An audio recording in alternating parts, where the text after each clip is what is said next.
Olá, espero que todos e todas estejam bem.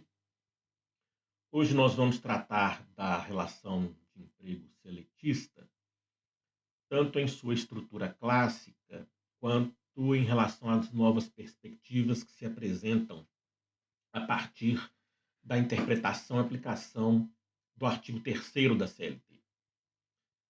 Como vocês sabem, para que se caracterize o vínculo empregatício seletista, é necessária a confluência de 5 requisitos: trabalho por pessoa natural, pessoalidade, não eventualidade, onerosidade, subordinação jurídica. A presença dos 5 elementos fáticos jurídicos do emprego revelam a existência da avença empregatícia. Então, estamos falando inicialmente do plano da existência. Essa confluência dos 5 requisitos decorre da interpretação atual da doutrina acerca do que dispõe o artigo 3º da CLT. O artigo 3º da CLT caracteriza a figura do empregado e dela, figura do empregado, nós podemos extrair os 5 elementos fáticos jurídicos que caracterizarão o vínculo empregatício existente. A expressão elementos fático-jurídicos, consagrada pela teoria do professor Maurício Godinho Delgado,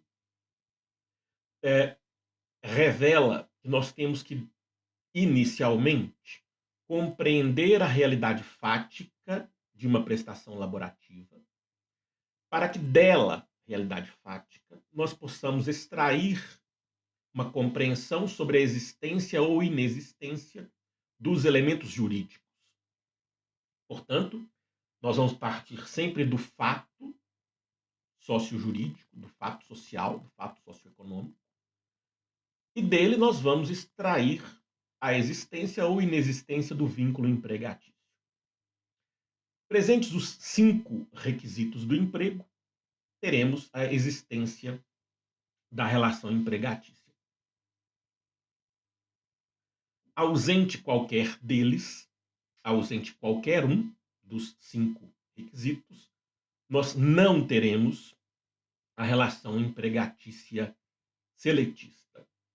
Bom, vamos então hoje tratar dos 5 elementos fáticos jurídicos, partindo da sua compreensão clássica e trazendo algumas novas perspectivas que são apresentadas também pela realidade socioeconômica e principalmente por estratégias do capital para se afastar da relação de emprego. O que nós temos aqui antes, então? Presentes os requisitos do emprego, nós temos todos os direitos trabalhistas empregatícios seletistas garantidos se a relação for válida.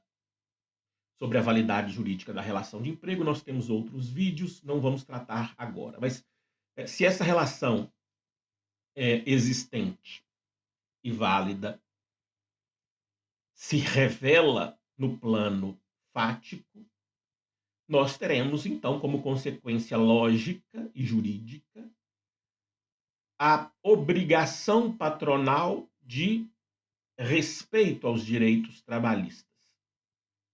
E aí é que está o ponto de discussão, porque não raro o capital tenta excluir de uma realidade fática, lícita ou ilicitamente, um dos requisitos para afastar a obrigação de preservar ou de consagrar ou de respeitar direitos trabalhistas. Porque para ele, capital, basta afastar um requisito. A necessidade é da confluência dos 5 requisitos para que nós tenhamos a relação jurídica de emprego. Afastado qualquer um, nós não teremos direitos trabalhistas na avença. Essa relação terá uma outra natureza que não nos compete também aqui agora tratar. Bom, então 5 requisitos: trabalho por pessoa natural, com pessoalidade, não eventualidade, onerosidade, subordinação jurídica.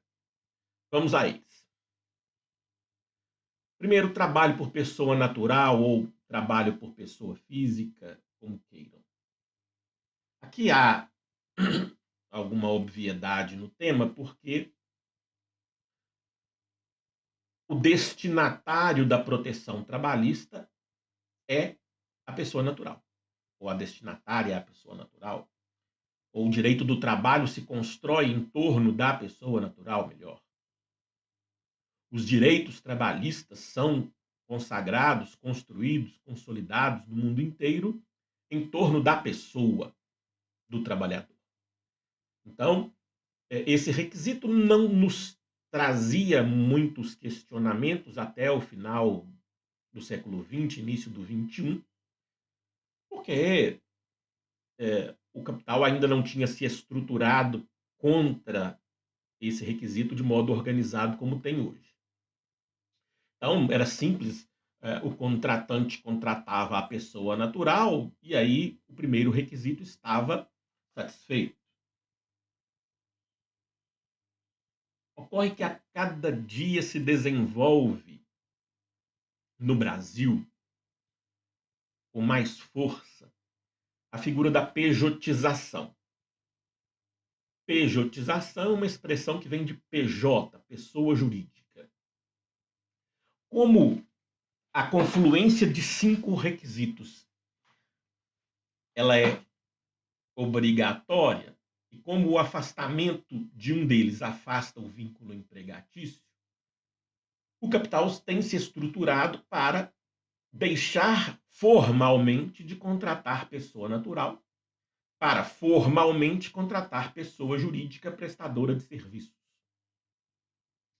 Então, não é incomum que o trabalhador, ao invés de apresentar para a contratação sua carteira de trabalho, apresente para a contratação seu CNPJ. A Justiça do Trabalho vinha compreendendo de modo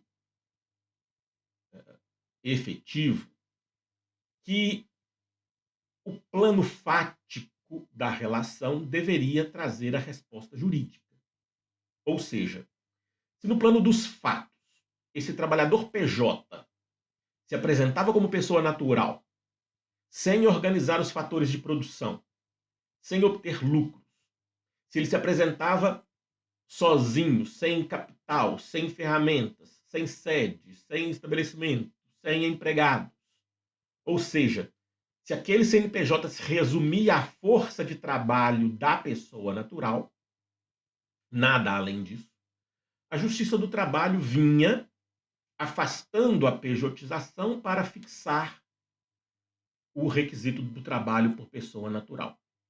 A Justiça do Trabalho vinha conferindo prevalência ou primazia da realidade sobre a forma. Boa parte da Justiça do Trabalho ainda assim atua,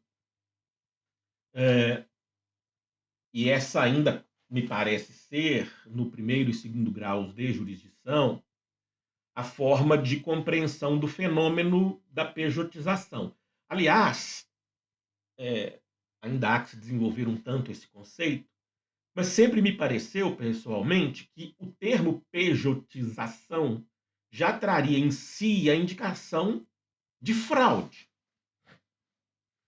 Porque senão o que havia era uma relação entre duas pessoas jurídicas, estranha essa relação ao direito do trabalho. Se nós tratamos de pejotização, para mim, nós estávamos tratando de uma fraude contra o requisito do emprego, contra a relação de emprego.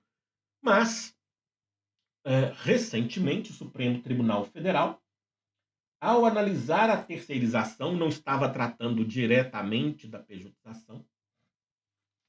Ao analisar a terceirização nos temas de repercussão geral 2463-83725, o Supremo Tribunal Federal parece, e aí, repito, não há ainda uma decisão consolidada nem no Supremo nem no TST sobre isso, mas parece ter o Supremo Tribunal Federal sinalizado que a livre iniciativa de ambos, contratante e contratado, deveria ser preservada independentemente do contexto fático da prestação laborativa.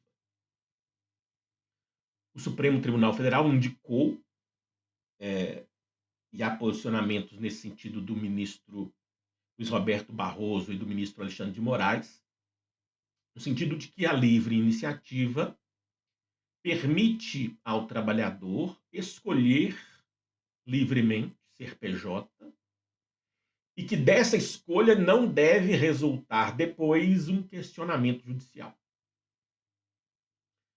Como eu disse, o tema tratado, ou melhor, o assunto discutido nos processos era terceirização, não era exatamente pejotização, mas houve uma sinalização nos votos, nos debates, nos próprios temas, principalmente no tema 725, se não me engano, no sentido de que a livre iniciativa dos contratantes deve ser respeitada, preservada, independentemente do contexto fático vivenciado.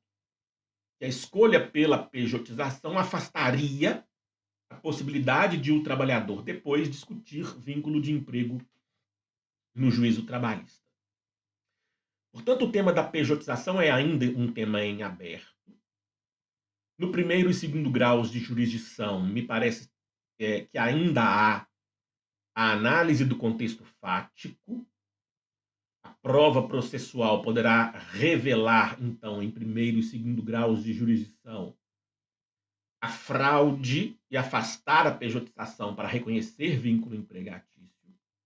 Mas, repito, que há uma tendência, que vai ser afirmada ou rechaçada, mas há uma tendência no Supremo Tribunal Federal e em algumas turmas do TST para que haja a revisão, ou melhor, a validação da pejotização independentemente do contexto fático. Aguardemos, então, novas decisões no Supremo Tribunal Federal e no Tribunal Superior do Trabalho para que possamos compreender como é que fica esse cenário, com um risco muito grande. Eu não sei se ministros do Supremo Tribunal Federal dão conta disso, de perceber esse problema grave. Se o Supremo disser que o documento formal, CNPJ, contrato por pessoas jurídicas, afasta a possibilidade da discussão probatória da fraude, nós poderemos ter o fim do direito do trabalho no Brasil. Porque bastará a qualquer contratante escolher contratar trabalhadores agora apenas ou como PJ. O risco que o Supremo não percebe, e não percebe porque muitos ministros, infelizmente, descuidam do direito do trabalho lá, mas o risco é de extinção do direito trabalhista seletista pela validação da contratação formal de PJ, independentemente da análise da situação fática. Portanto, é um risco grave e isso deve ser acompanhado de perto por aqueles que estão habilitados a atuar no Supremo Tribunal Federal. Por enquanto, eu indico aos estudantes a análise da realidade fática da prestação laborativa. Não, como eu disse no início, nós temos que buscar os elementos no plano dos fatos para daí aplicar o direito. Uma mera formalidade não tem na história da justiça do trabalho o condão de afastar vínculo empregatício. Se o Supremo Tribunal Federal afirmar isso, haverá uma inovação gravíssima no nosso cenário jurisprudencial. Muito bem, fica a advertência. O próximo requisito é mais tranquilo do ponto de vista jurisprudencial e doutrinário, que é o requisito da pessoalidade. Isso significa que, no plano dos fatos, nós vamos buscar na relação à vida se o trabalho se desenvolveu pessoalmente pelo trabalhador, pessoa natural, que nós já identificamos. Então, visto o primeiro requisito, o segundo é que aquela pessoa natural contratada desenvolva pessoalmente a prestação laborativa que foi objeto da avença. Aqui não temos muito problema, porque as relações de trabalho em geral tendem a ser personalíssimas. Há uma tendência na contratação de trabalho de que essa contratação de trabalho se dê em função, em relação a uma específica pessoa e não em relação a qualquer um que queira cumprir a tarefa. Quando o contratante admite alguém para trabalhar, quer que essa pessoa desenvolva a prestação laborativa. Essa é a regra geral. E permite exceções, é claro. Não estou aqui afastando a possibilidade da impessoalidade no trabalho, ela existe. Por exemplo, quando o que se contrata é um resultado e não a pessoa que vai produzir aquilo. O que eu quero, por exemplo, é que a fachada da loja seja reformada. E eu contrato a obra e não as pessoas que vão desenvolver a obra. E aí, independentemente de quem vá lá fazer o serviço, o que eu contratei foi o resultado. Ok, é um trabalho impessoal, sem vínculo jurídico empregatício, pelo menos entre o dono da obra e o prestador de serviços. Isso pode acontecer, embora não seja também algo muito frequente, porque eu tendo a escolher quem vai prestar serviço para mim. Mas ok. Tem havido uma discussão recente, é claro, decorrente das novas tecnologias, porque o trabalho via plataformas digitais, no âmbito da economia da tecnologia digital, temos alguns vídeos aí sobre isso, depois vocês vejam.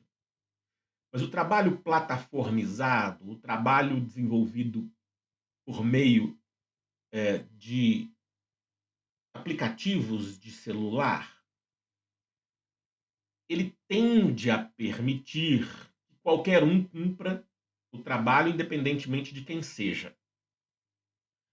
Existem, por exemplo, aplicativos de tradução de textos, de prestação de serviços online, em que se contrata também o resultado. Olha, eu preciso da tradução desse texto, eu preciso da construção de um site, eu preciso do movimento de uma rede social, e aí eu não quero saber quem vai fazer.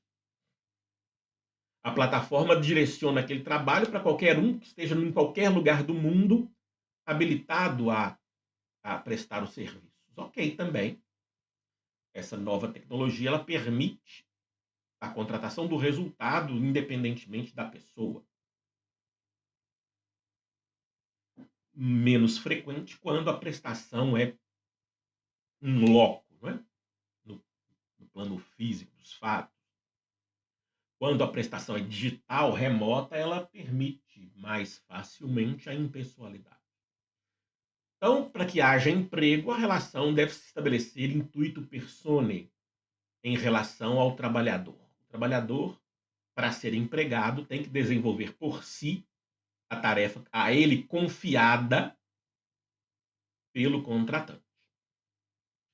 Esse requisito está razoavelmente assentado no plano da doutrina e da jurisprudência. Vamos ao terceiro. O terceiro requisito é não eventualidade. Então, vemos que o legislador aqui escolheu uma estrutura normativa negativa, né? O trabalho para ser emprego não pode ser eventual. O trabalho para ser emprego tem que se desenvolver de modo não eventual. Escolheu o legislador de 1943 na CLT, e aí ele não repetiu isso, por exemplo, no âmbito do emprego doméstico. Temos também vídeos aí sobre emprego doméstico, e aí o tratamento é diferente. Mas, no plano seletista, escolheu o legislador de 1943 estabelecer que o emprego se dá por meio do trabalho não eventual. Isso nos impõe a pesquisa do que seja eventual. Para que nós possamos saber o seu contrário, nós temos que saber o que é o trabalho eventual. Bom, eu gosto sempre de começar desfazendo um mito corriqueiro que existe no plano do direito do trabalho. O critério não eventualidade não se prende ao número de dias trabalhados no curso de uma semana. O critério não eventualidade não é continuidade. O critério não eventualidade não é numérico. Não se relaciona ao número de dias trabalhados no curso de uma semana. Isso é irrelevante para o critério seletista. Isso é relevante lá no emprego doméstico. Depois você vê o vídeo.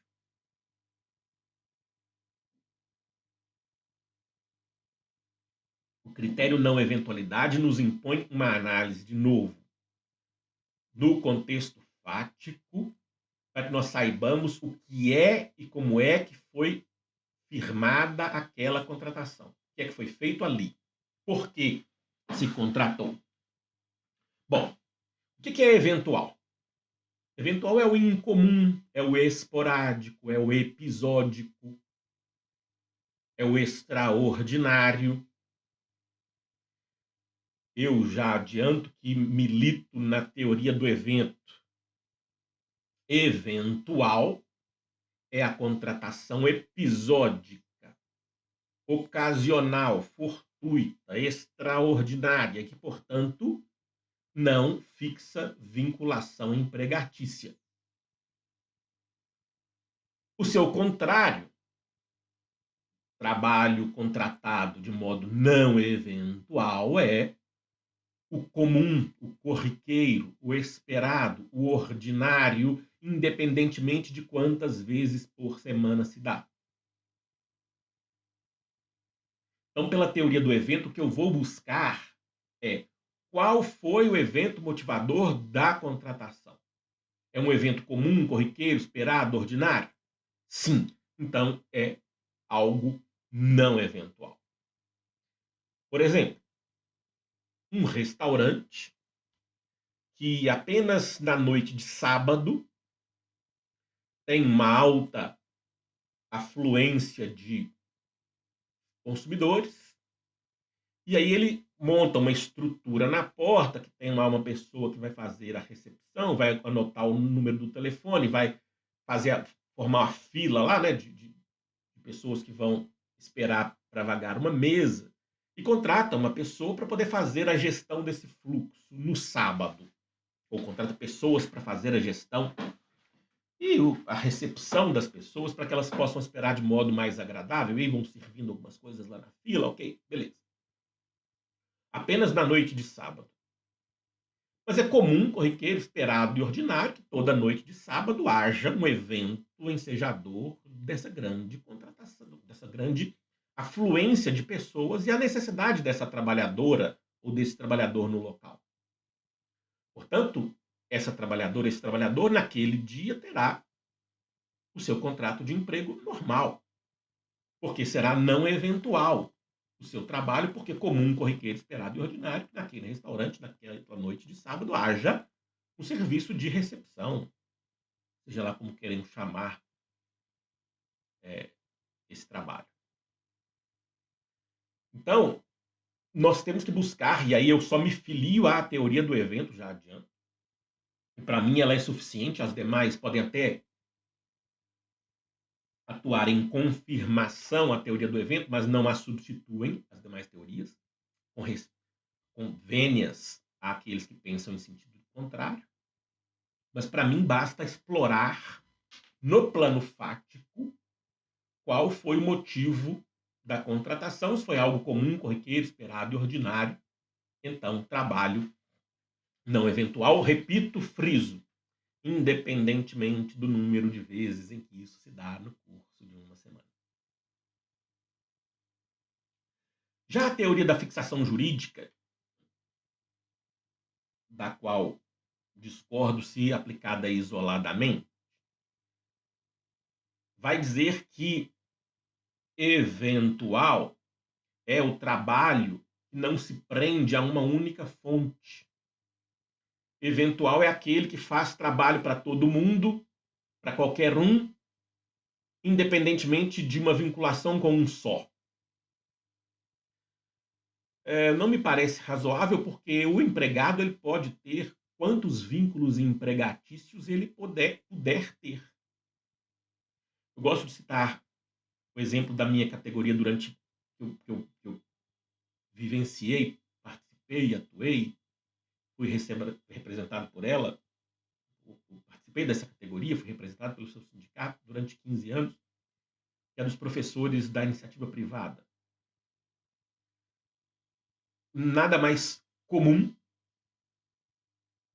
do que um professor que tem múltiplos contratos de emprego. Professor que trabalha em várias faculdades de direito, por exemplo, ao mesmo tempo. Ele não se fixa somente a um empregador. Se ele puder ter 5 contratantes, para ele tanto melhor, provavelmente. E há quem tenha. Há figuras exponenciais do direito brasileiro, por exemplo, que tem múltiplos contratos, sendo empregado em todos esses contratos. Por isso eu não adoto essa teoria isoladamente. Ela pode até me socorrer atrelada à teoria do evento. Também não gosto da teoria dos fins do empreendimento isoladamente. Ela se atrela um pouco àquela ideia de atividade meio, atividade fim, extinta no contexto da terceirização, e diz que seria eventual aquele trabalho que não está vinculado aos fins do empreendimento. E aí alguns exemplificam. Numa universidade você tem que contratar jardineiro de vez em quando. A atividade do empreendimento escolar é a prestação de serviços educacionais. Logo, o serviço de jardinagem é acessório, não é finalístico, então ele seria um serviço eventual. Discordo totalmente. Mas respeito a teoria e não aplico isoladamente. Talvez possa aplicá-la em reforço à teoria do evento. Muito bem. Essa é a discussão básica, elementar da não eventualidade. A partir da reforma trabalhista, mais um problema surge, e aí em outros vídeos eu falo disso, eu não vou aqui entrar na discussão aprofundada do trabalho intermitente. Depois vocês vejam aí no meu canal, vocês têm vídeos sobre trabalho intermitente. Mas o trabalho intermitente nos trouxe o conceito de trabalho intermitente, nos trouxe alguns desafios, porque o trabalho intermitente ele é não eventual, porque ele é emprego seletista, mas ele se dá de modo descontínuo.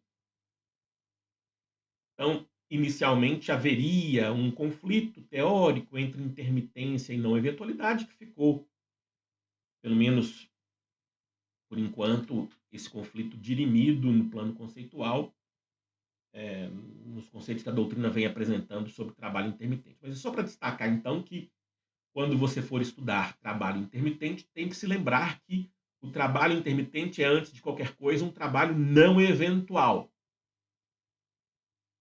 Um trabalho comum, corriqueiro, esperado e ordinário. Porque O trabalho intermitente ou a cláusula de intermitência só se permite no emprego seletista.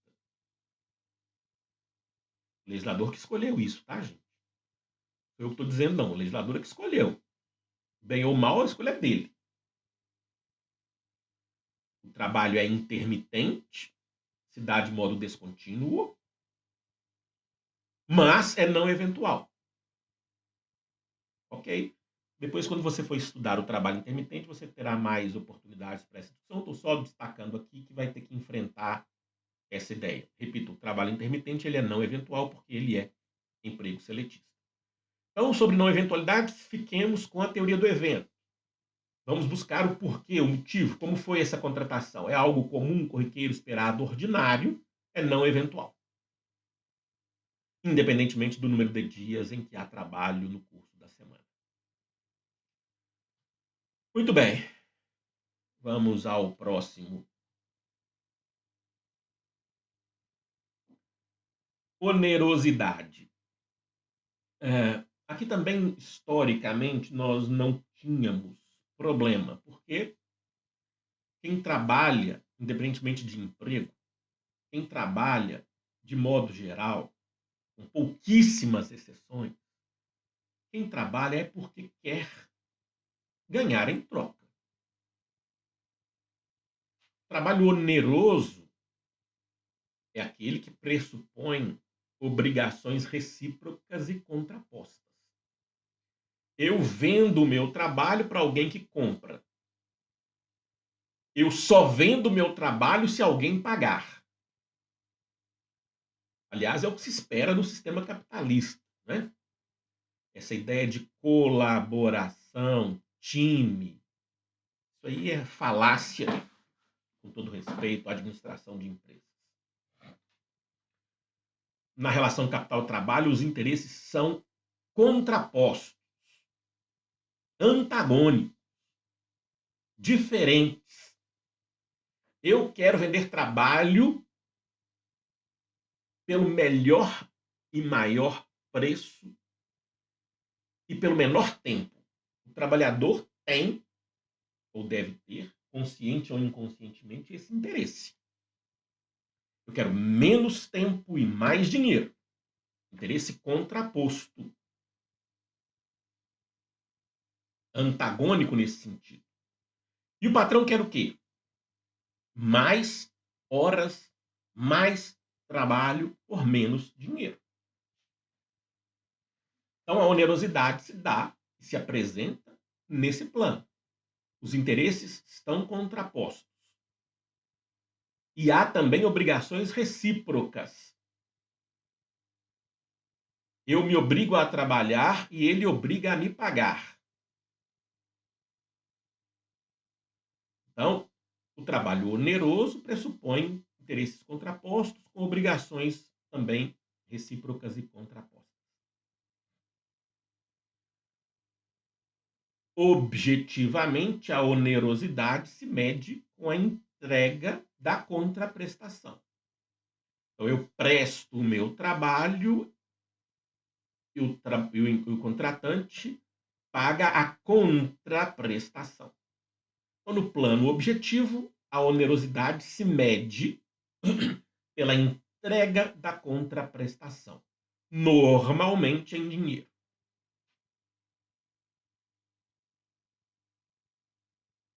Mas a onerosidade se prova pela entrega de qualquer bem da vida. Precisa ser dinheiro para a prova da onerosidade.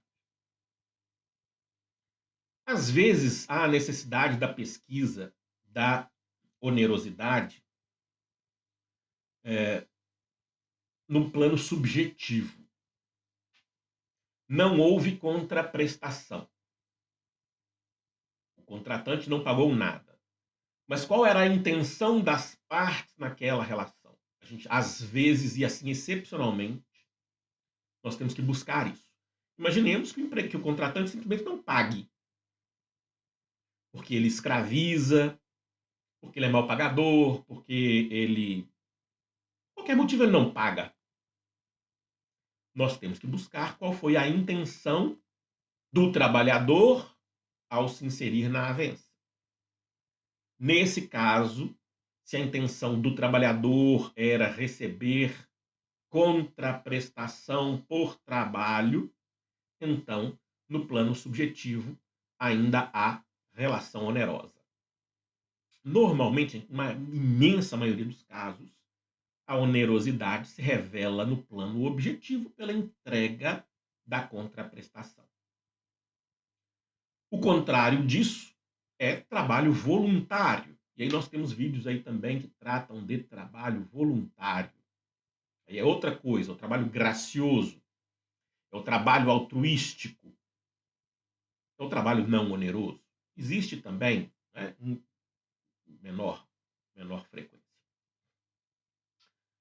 O que é que temos para dizer aqui sobre novas perspectivas da onerosidade assim de início?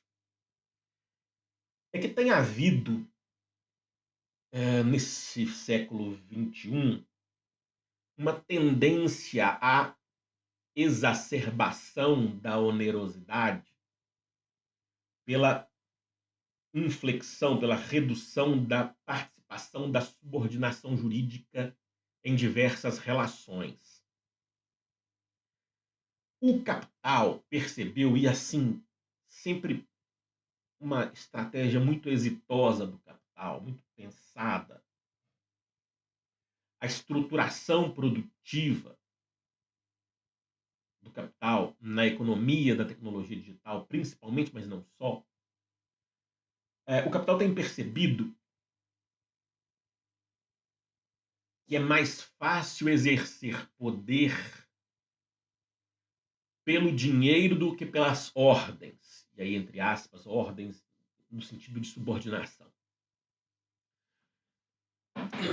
O capital percebeu o seguinte: é mais efetivo e mais barato eu criar metas e responsabilizações pessoais para o cumprimento da tarefa do que eu manter um encarregado olhando o serviço dos outros. Até o século passado era comum a figura do encarregado. O encarregado é aquela pessoa, repito, que ficava olhando o trabalho dos outros, fiscalizando quem estava fazendo no tempo, quem estava cumprindo os movimentos, quem estava matando o serviço in loco. E aí se percebeu que é melhor fixar metas, por exemplo, a serem cumpridas, tarefas a serem desenvolvidas, produção a ser alcançada e contraprestação correspondente, do que manter alguém vendo se a pessoa está trabalhando ou não. Então eu tenho visto e tenho desenvolvido a ideia em artigos, no meu curso de Direito do Trabalho, e aí para que vocês não se esqueçam, curso de Direito do Trabalho, professora Maurício César Alves, editora RTM. Lá no meu curso de Direito do Trabalho, publicado pela RTM, você terá essa discussão do deslocamento do centro do poder empregatício. Nós sempre tivemos a subordinação no centro do poder. Vamos falar sobre subordinação daqui a pouquinho. O poder emanava da subordinação jurídica, a ordem do patrão com relação ao modo de produzir. Hoje isso tem se mostrado desnecessário em vários casos. Basta que você transfira o centro do poder para a onerosidade. Diga ao contratado: olha, você vai receber por produção. Quanto mais você produzir, mais você recebe. Se você ficar ocioso, você não recebe. Ou então você tem uma meta semanal que, uma vez alcançada, você vai ter um prêmio que é mais relevante do que o seu próprio salário. Então não precisa ficar ninguém perguntando para o fulano se ele está trabalhando ou se ele está fazendo nada, se ele está jogando joguinho de celular. Ele trabalha não porque alguém lhe ordena, não porque alguém fiscaliza se ele está cumprindo ou não. Ele trabalha porque cada minuto de produção conta para o resultado final da contraprestação. Isso se revela, por exemplo, nos trabalhadores plataformizados, uberizados, empreendedores de si mesmos. Tem ninguém cobrando deles diretamente, ostensivamente, pessoalmente, cumprir essa ou aquela rota. Mas ele sabe que se ele não cumprir, ele não vai ter o mínimo de subsistência. Então vejam que o plano do poder se transfere da ordem, da fiscalização, do direcionamento para o dinheiro. E o capital sabe lidar com dinheiro muito melhor do que nós, trabalhadores. Bom, então, em síntese, a onerosidade ela se revela pela contraprestação, pelos interesses contrapostos, por aquilo que deve nortear o trabalhador. Eu vendo o meu trabalho pelo melhor preço. Último requisito, famoso, discutido a exaustão na teoria, na prática, na jurisprudência, o requisito da subordinação. Interessante lembrar que dele não trata a lei. Esse requisito não está no artigo 3º. O artigo 3º estabelece, vejam aí no vade-mecum de vocês, vejam aí no site do Planalto, lá, né, na legislação, o artigo 3º, quando ele fixa os requisitos do emprego, ele não trata de subordinação. Nós é que nos habituamos a fixar subordinação como o 5º requisito. Mas a lei trata de dependência, né? Diz que o empregado está sob dependência do contratante. Muito já se discutiu e ainda se discute o que seria a dependência. Eu não vou aqui nesse momento, mas em outros eu trato disso, mas não nesse momento, revolver a teoria da dependência. Tem outros vídeos aqui no canal que eu trato disso, mas só para marcar que o requisito literal é dependência, a interpretação jurídica pacificada é no sentido de que o requisito é subordinação. O que é subordinação? Bom, vejam aí que nós já temos algumas teorias. Eu trouxe apenas 4, mas a gente tem dezenas de teorias do que tentam dizer o que é subordinação. Vamos começar pela origem da palavra. Sub, abaixo, ordinare, ordenar. Então, subordinação, ordenar para baixo. Simples, e do ponto de vista clássico, subordinado é o que recebe ordens. De cima para baixo. Do patrão para o empregado.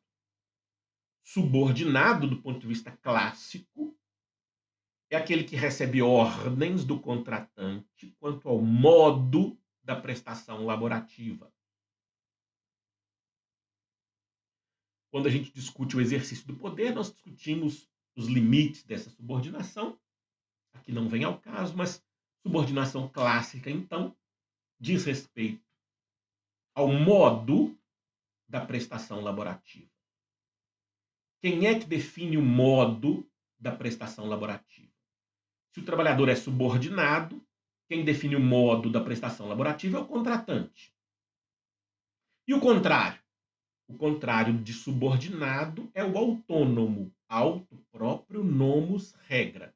Autônomo. O autônomo, ao contrário, ele fixa as suas próprias regras. O autônomo define o modo da sua prestação laborativa.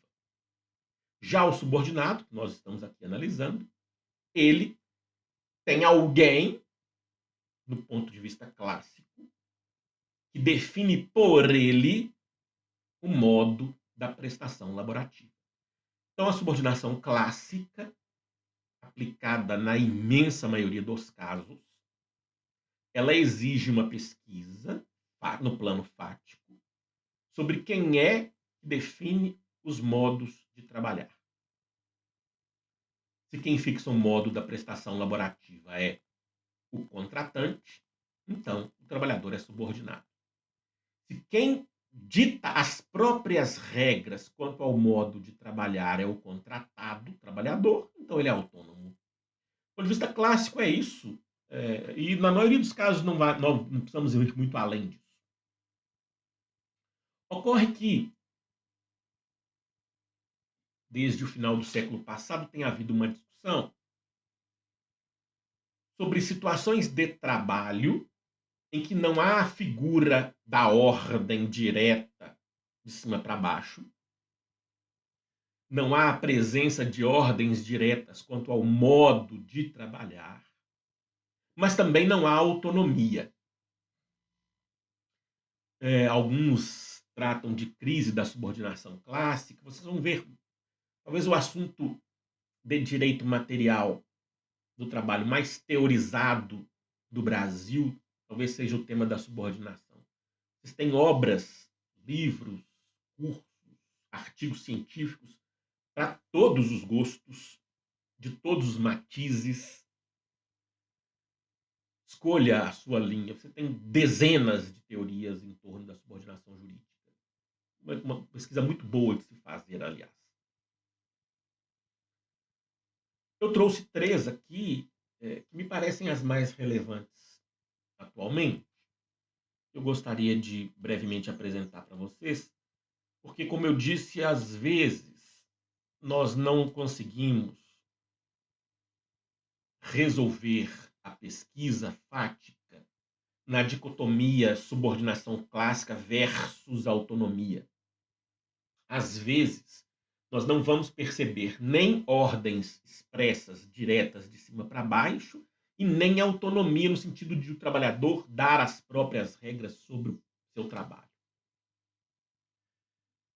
O professor Paulo Emílio Ribeiro de Vilhena, no final do século XX, desenvolveu uma obra muito importante, que é Relação de Emprego, Estrutura Legal e Supostos, publicada pela editora LTR, no final do século passado. Essa obra faz uma análise profunda do vínculo empregatício, e aí o professor Paulo Emílio Ribeiro de Vilhena, ele propõe uma teoria de subordinação objetiva, e ele diz que a subordinação deve ser vista a partir da atividade. E ele estabelece um conceito que diz que a subordinação é participação integrativa da atividade do trabalhador na atividade do credor de trabalho. Ele diz que não se contrata subordinação, o que se contrata é a prestação de serviços, que se desenvolve subordinadamente ou não, e que a gente tem que buscar o requisito do emprego na inserção do trabalhador na atividade do credor do trabalho. Então, não seria necessária a existência da ordem direta, mas bastando o que ele chama de participação integrativa da atividade do trabalhador na atividade do credor de trabalho, ou subordinação objetiva. Objetiva porque não está no sujeito, e sim na atividade. Essa teoria do professor Paulo Emílio Ribeiro de Vilhena talvez tenha influenciado a teorização mais vitoriosa, consagrada melhor, em torno do conceito ou de novos conceitos de subordinação, que é a teoria da subordinação estrutural da lavra do professor, doutor, ministro Maurício Godinho Delgado. Essa me parece a teoria nova, para além da clássica, mais efetiva, mais utilizada, mais reproduzida neste século, em razão de sua precisão, mas também em razão da origem, em razão de quem expressa o conceito da importância da pessoa, do professor Maurício Godinho Delgado. Ele conceitua assim: estrutural é a subordinação que se expressa pela inserção do trabalhador na dinâmica do tomador de seus serviços, independentemente de ordens diretas. Então, o trabalhador não precisa de ordens diretas para ser subordinado, digo eu. Ele será subordinado, não porque recebe ordens, mas porque ele se integra na estrutura do contratante, acolhendo a dinâmica de organização e funcionamento. Então, ele se integra não do jeito que ele quer. Ele não recebe ordens de ninguém, mas ele se integra àquela estrutura, observando a sua dinâmica pré-estabelecida.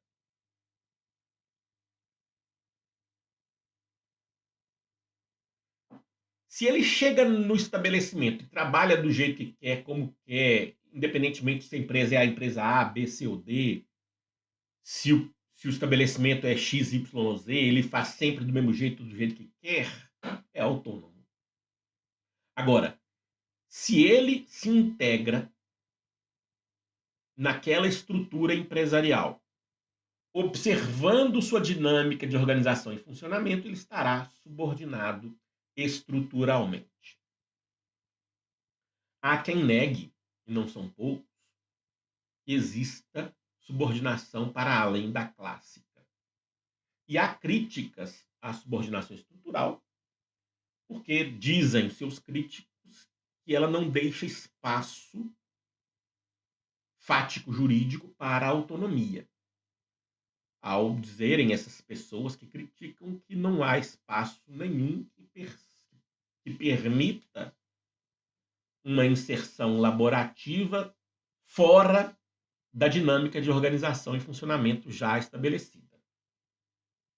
Eu discordo, eu estou com a teoria,